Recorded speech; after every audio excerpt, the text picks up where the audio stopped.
Hi everyone. Very good evening to all of you. Welcome back to Ever Study classes. I hope you all are doing well.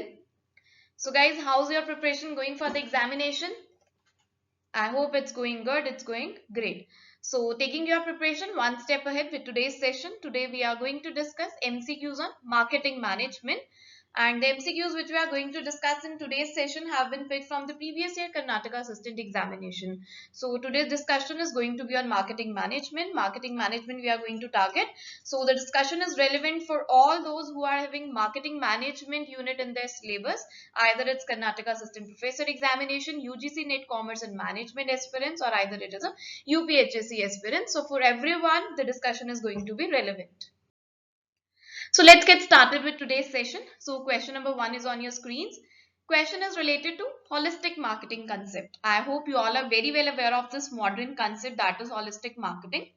So question is, which one of the following is not a dimension of holistic marketing? You have to choose that dimension.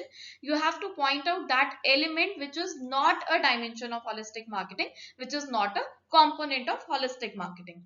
Options are: option A, is it internal marketing? Option B, is it integrated marketing? Option C, is it green marketing? And option D, is it counter marketing? Very easy question. I am expecting correct answer from your side. Please guys share your answers. Whenever we talk about orientations of marketing, now this is one of the famous concept nowadays which is being approached by many business firms. I hope आप सबने सुना होगा क्या होता है holistic marketing. So क्या answer होने वाला है हमारा यहाँ पे? Yes, guys. So correct answer is going to be option D, that is counter marketing.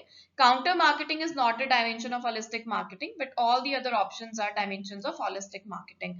So before explaining the dimensions of holistic marketing, before explaining the components of holistic marketing, just take a brief look what does holistic marketing concept says. Holistic marketing concept states that the business is considered to be as a whole.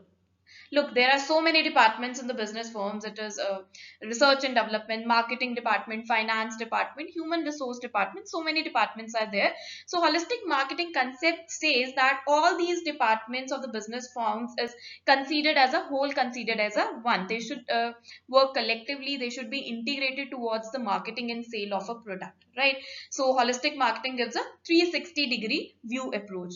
Now, if I talk about the dimensions of holistic marketing, there are so many dimensions of holistic marketing. First is relationship marketing, which focus on building a strong and long-lasting relationship.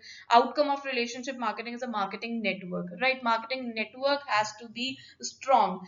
And next is integrated marketing. Integrated marketing says that how well the 4 P's of marketing mix, that is product, price, place, promotion, how well these 4 P's are synchronized to deliver the efficient message to the prospective customer. Then we have internal marketing. Internal marketing, as the name clears, means hiring, training, motivating the employees efficiently, who serves the customers well. Then we have societal marketing. Look, every business has some responsibility towards the society in terms of legal, ethical and social context.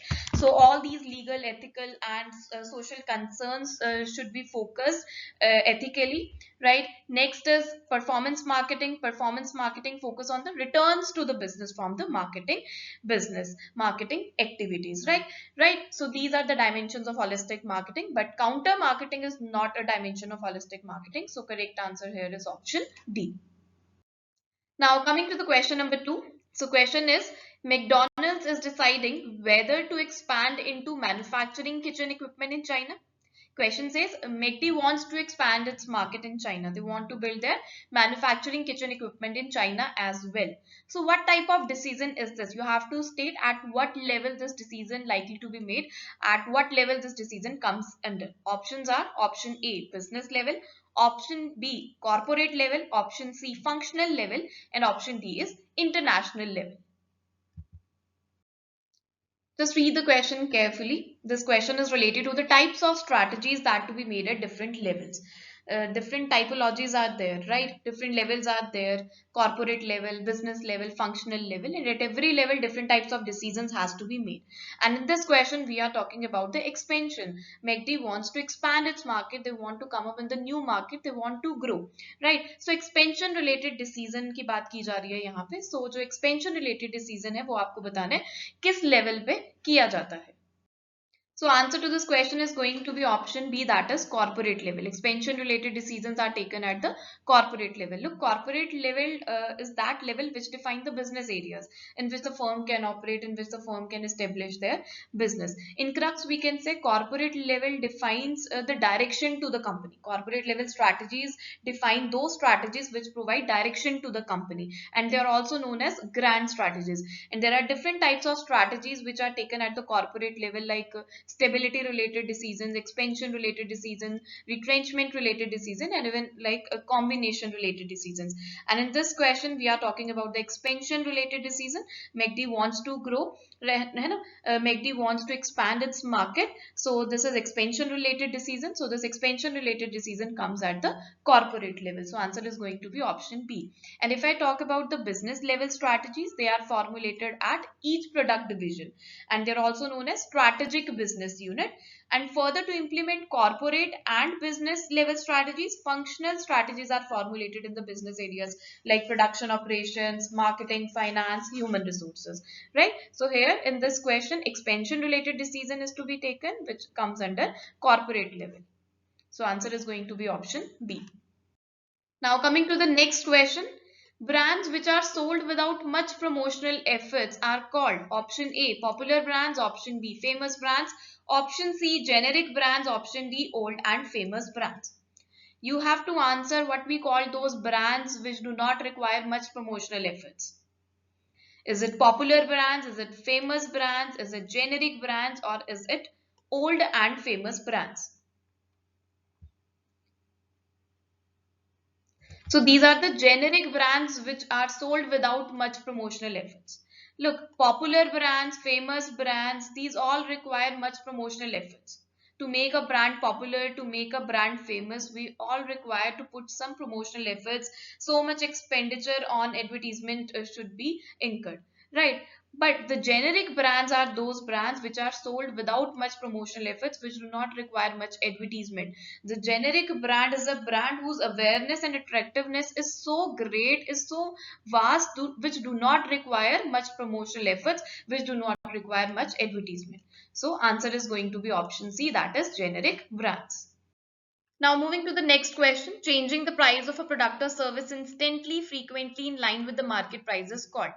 Option A, flexible pricing, option B, multiple pricing, option C, market pricing, option D, dynamic pricing.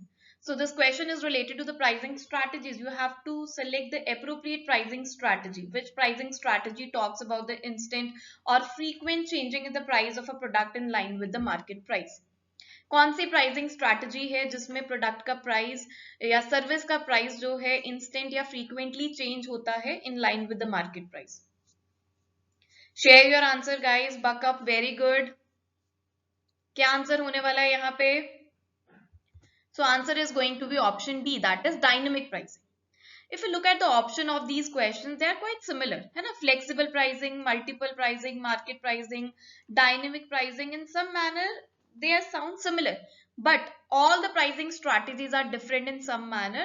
So you should have a good knowledge about all the pricing strategies with their objectives. So let's talk about all these pricing strategies one by one. Then you have more clear picture, more clear instance about this particular question. First, we talk about the flexible pricing. Flexible pricing is that pricing strategy in which the final price of a product is open for the negotiation. It means it is up to the customers and sellers who can come together and can alter their price accordingly. Either they knock it down or they can push it up. It is open for the negotiation. Price is open for the negotiation. When price is open for the negotiation, it is called the flexible pricing. Then we have multiple pricing. Multiple pricing is that pricing practice where supplier charge different prices for the same product. It means he is offering more than one price for the same product, but it depends upon the various factors like ordered quantity, how much the customer is ordering, which type of customer is this, cash based or credit based, delivery time, payment terms. So these are all the factors on which the multiple pricing depends, right? So multiple pricing means offering more than one price for the same product, but depends upon the various factors. Next is market pricing. Very easy. Market pricing is that pricing strategy where the price is set according to the market price, and market price is determined by the basic rule of supply and demand. There are two forces of market, supply and demand. So supply and demand where intersects, that points is known as the market price, and accordingly that market price when follows it is called as market pricing. Then we have dynamic pricing. So dynamic pricing is that pricing practice which take into consideration all the market factors. It means it is that type of pricing strategy in which the price is charged according to the current market conditions. For the same product, different prices being charged on the basis of the changing dynamics of the current demand, current market conditions, customer taste and preferences. Dynamic itself conveys the meaning changing. So if changes in a price are according to the current market demand conditions, customer taste and preferences, then it is called as dynamic pricing. Right? Dynamic pricing is variable pricing strategy. Instead of deciding a single price, retailers update their prices multiple times frequently to capitalize on ever-changing market. Right? So answer to this question is going to be option D, that is dynamic pricing.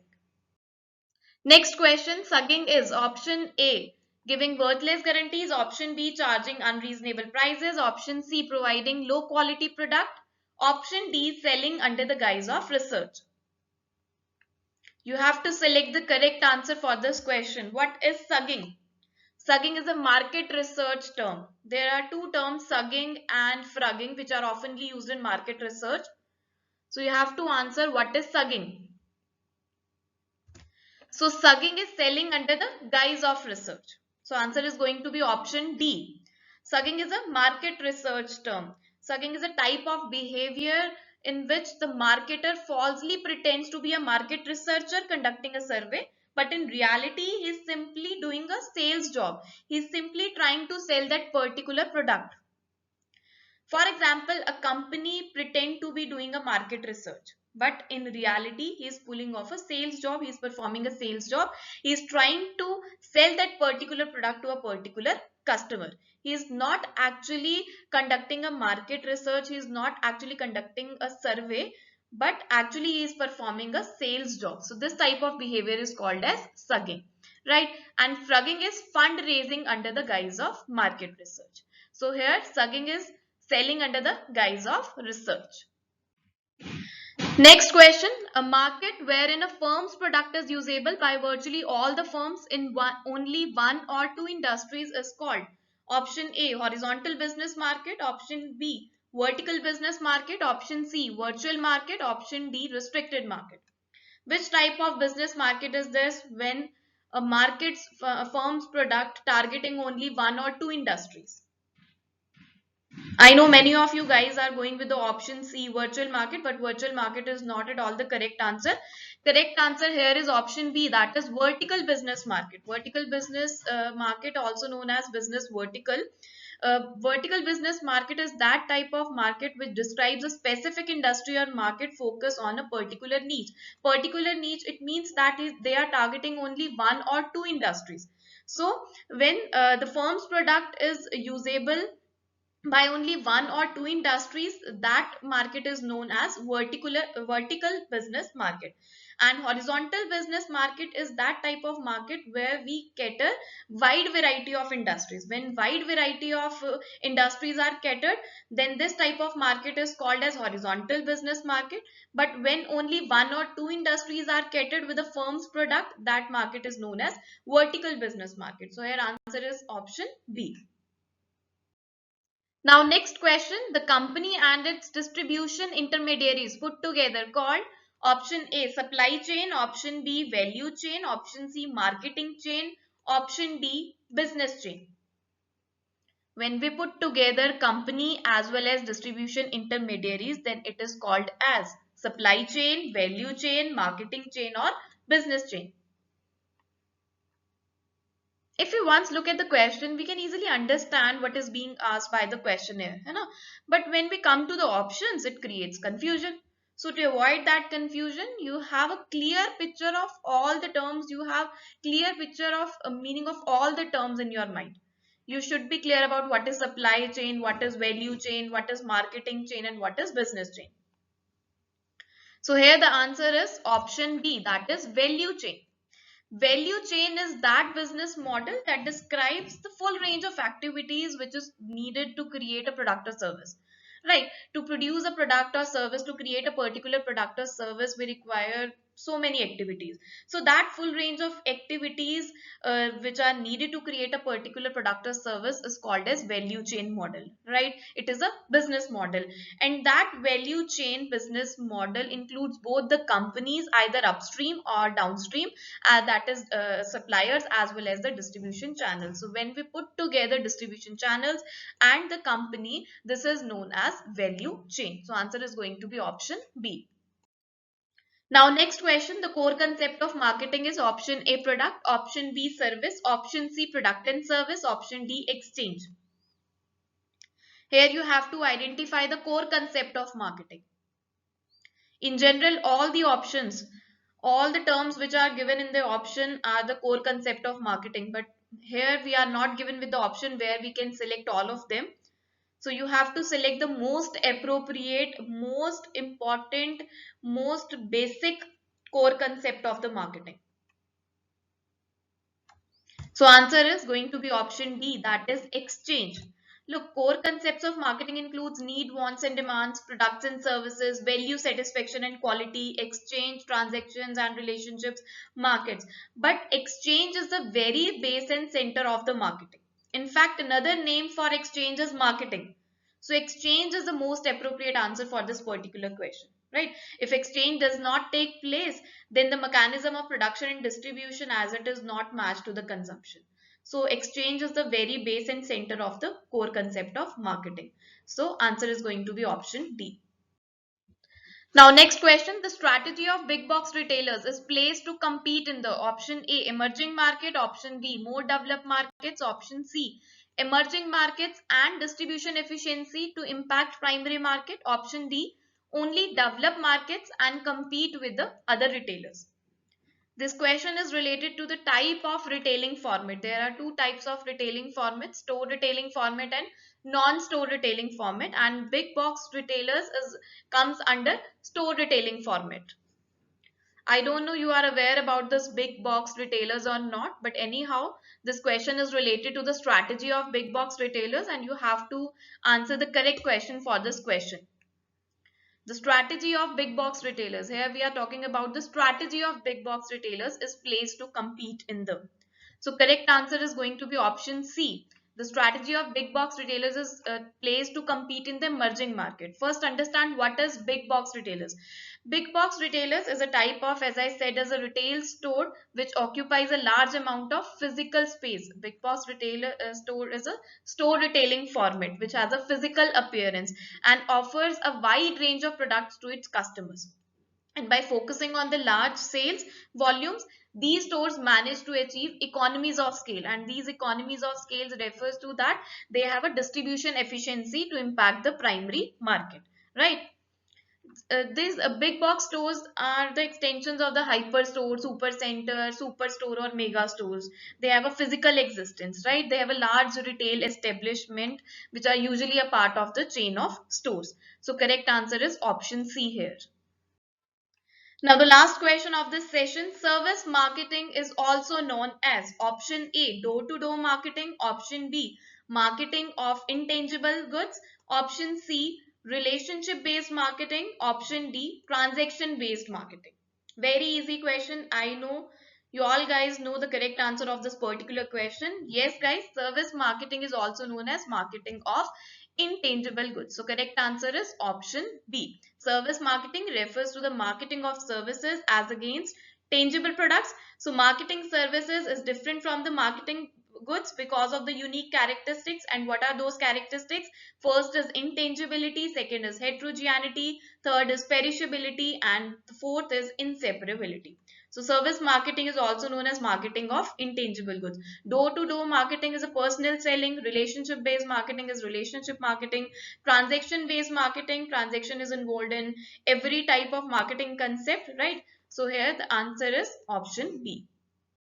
So here with this, we complete our discussion on MCQs and marketing management. Thank you guys. Please like, share and subscribe our channel. And in case if you have any query, you can drop a mail to us. So here signing off with the session. Bye-bye and take care.